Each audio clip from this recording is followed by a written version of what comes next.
These are the top 5 concepts that I can personally come up with that if you master, you will ace your technical coding interviews, and that's a promise. So let's begin. So, number one, the first thing that you want to master is, of course, the basics. These are the foundations that you must understand.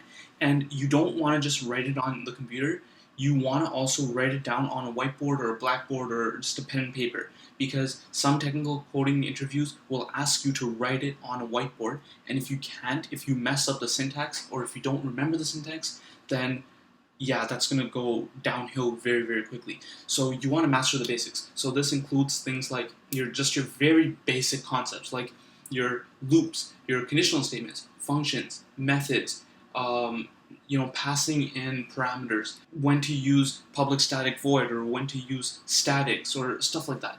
You want to have all that just like nailed down. And once you do this, the concepts in the future, or the harder concepts, will become a lot easier. So number two is object-oriented programming.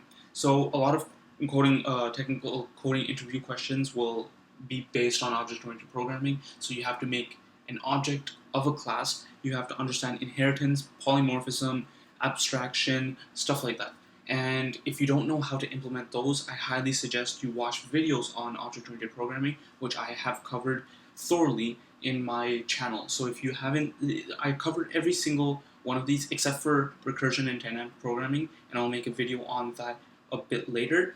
But I cover object-oriented programming and data structures and algorithms, so feel free to look at those if you don't know what those are.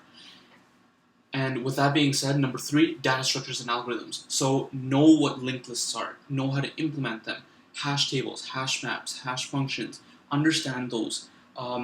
Your basic searching algorithms like insertion sorts or selection sorts, bubble sorts, merge sorts, all these things, you want to have them just completely nailed down. And I don't recommend memorizing anything. Just understand the basic concepts, because they're going to ask you a question from like a pool of like thousands and thousands of different questions. And so you're not going to it's impossible to memorize every single one down to the very last like number. So what you need to do is understand the basics, and once you understand the basics, you'll be able to implement the basics into any sort of question that they might ask you. And once you read the question, it might not say explicitly to use like a certain kind of sort or to use some sort of data structure, but with practice you'll know when to use the data structure. So that just comes with more and more practice, and once you understand how to use them, of course, you'll know when to implement them and what questions you'll need to use them in.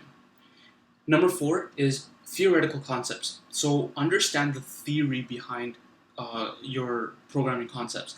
Don't just blatantly memorize them, because if you memorize them and you can't recall them during an interview, your anxiety level is going to be absolutely sky high.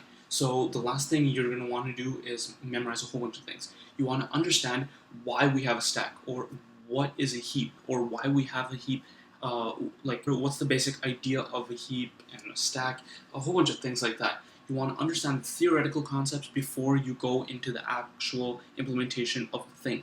So if you understand the theory behind it, the actual implementation becomes a lot simpler. That will make your life 10 times easier. And finally, number five, recursion and dynamic programming. So you're basically storing results of a problem, and you want to store those because you might have to recompute them later in your program. And a great example of this is the Fibonacci sequence. So I covered Fibonacci sequence in one of my practice programming interview questions, and basically what happens is that in order to find a specific value of the Fibonacci sequence, you must add up the previous two terms. So the fib of 5 is fib of 4 plus fib of 3, and fib of 4 is fib of 3 plus 2. So you're computing everything bit by bit, and it becomes very large when you're trying to find, say for example, the fib of, let's say, 25. So you don't want to have to compute the fib of 24, the fib of 23, the fib of 22, and so on and so forth. You want to store those values and then access them later on.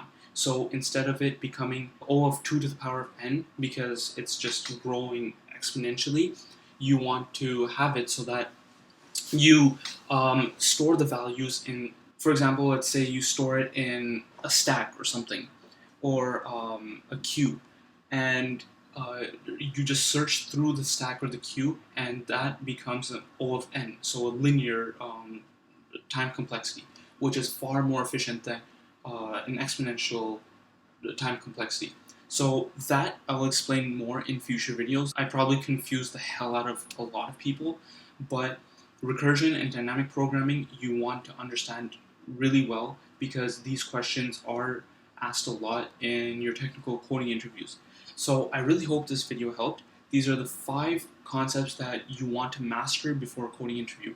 And if you practice 2 hours a day for 2 entire months, so that's 60 days, that's around 120 hours, you will be super prepared for your interviews, and whatever the question they'll ask, whether it's basic all the way up until like expert questions, you'll be able to do them like perfectly, assuming you study the right things. So I really hope this video helped, and if it did, remember to like, share, and subscribe, and I'll see you in the next video. Thank you so much for watching.